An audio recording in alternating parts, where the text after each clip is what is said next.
Los machos han llegado hacia mediados de diciembre para establecer sus territorios y esperar a las hembras. Ya desde entonces se vienen produciendo peleas entre ellos, aunque por lo general basta una actitud amenazadora para disuadir al más débil de todo intento de lucha.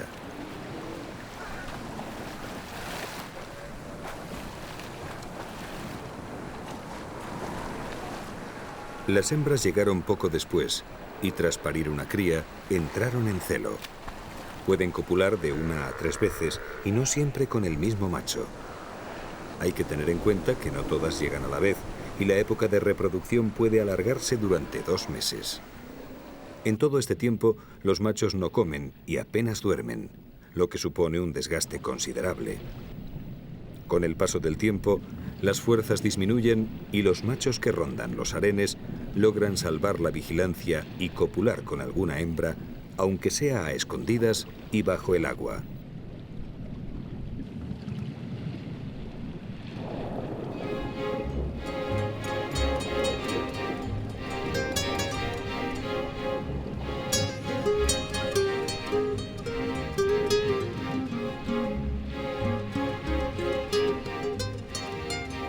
Al contrario de lo que ocurría con los elefantes marinos, durante la lactancia las madres salen al mar a alimentarse, mientras sus pequeños les esperan en la playa. Es ahora cuando se encuentran más desprotegidos.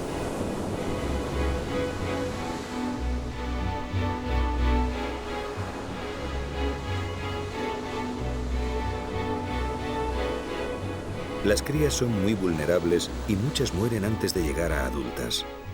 Los petreles lo saben y las vigilan desde el aire para ser los primeros en localizar sus cadáveres.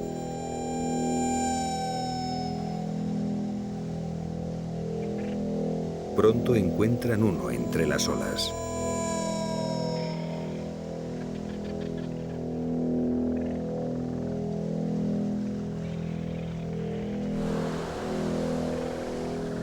La alta mortandad que se registra en las colonias y el gran número de placentas que las madres abandonan en las playas supone un importante incremento en la despensa de las aves.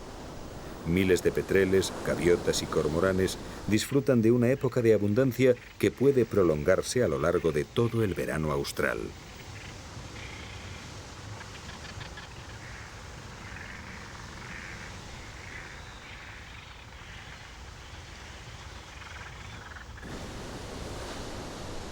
La orilla es casi tan peligrosa como el mar. Otra cría aparece muerta, esta vez al ser aplastada por un macho adulto mientras luchaba por mantener su harén.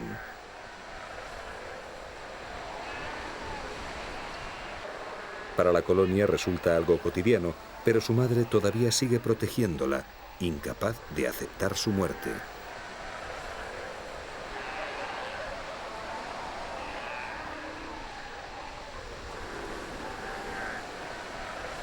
Las últimas hembras en entrar en celo lo harán en marzo. A medida que finalice la temporada de reproducción, los harenes se disgregarán.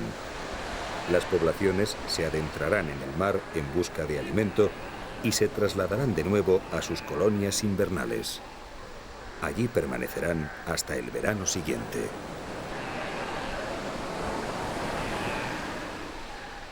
Hay que estar preparados para ello y los pequeños hacen sus primeras inmersiones en el mar. Poco a poco, las crías se acercan a la orilla y comienzan sus primeras clases de natación.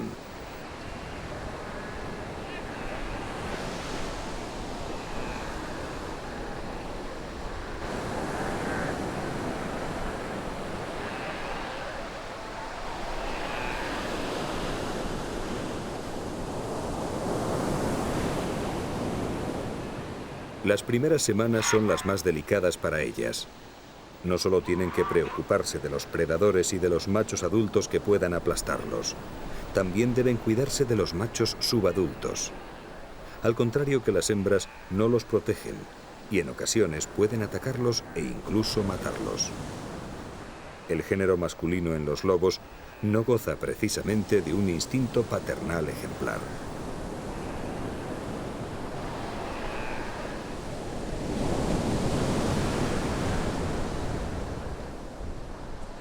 Por estas fechas, a mediados de febrero, los lobos marinos reciben por segunda vez la visita de sus predadores más temidos, las orcas.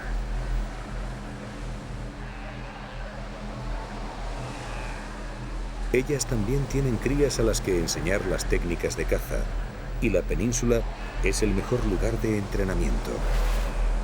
Las loberías se encuentran repletas de jóvenes inexpertos que juegan en las orillas. Junto a ellos, cientos de lobos marinos adultos entran y salen de las playas para alimentarse.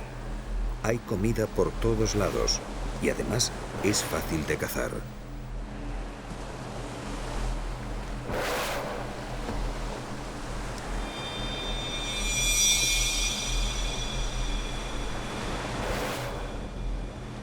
Ante la proximidad del enemigo, todos extreman la vigilancia.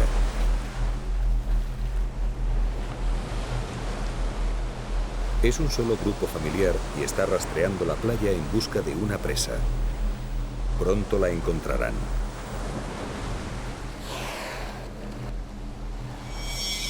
Tras esperar a que pasen delante de su posición, un elefante marino decide entrar en el mar. La hembra que lidera el grupo lo ha visto y todos dan media vuelta. Es la oportunidad que andaban buscando.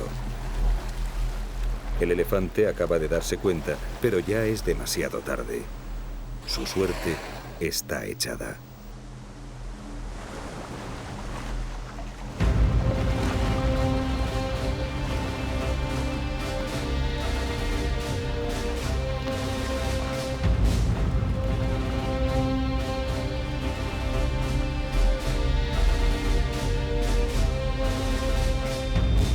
El macho intenta desesperadamente alcanzar la orilla, su única esperanza de salvación. Pero se ha alejado demasiado y las orcas no le dejarán.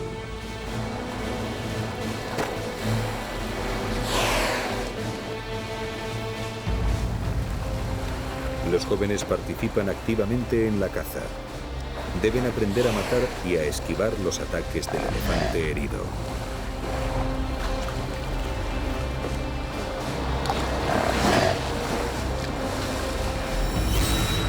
Las orcas no tienen prisa. La presa está herida de muerte y no tiene ninguna posibilidad de escapar. Es mejor tomarlo con calma y esperar a que se debilite mientras se divierten y practican los ataques con él.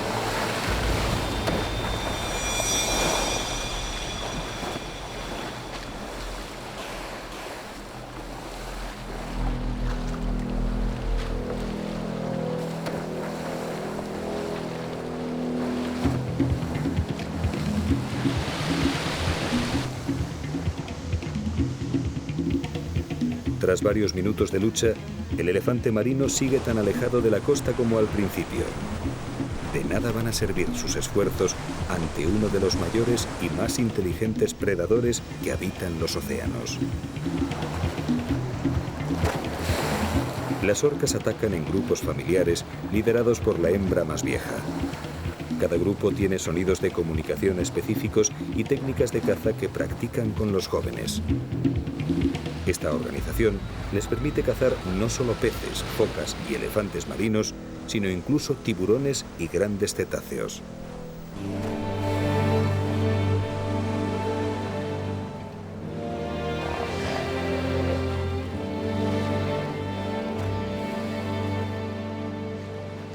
Poco a poco, la pérdida de sangre y el esfuerzo debilitan a la presa. Sus ataques se hacen cada vez más lentos y espaciados. En breve, no podrá ya defenderse y morirá.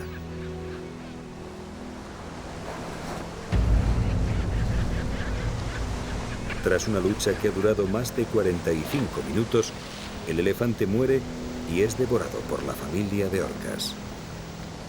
Lentamente la calma vuelve al mar.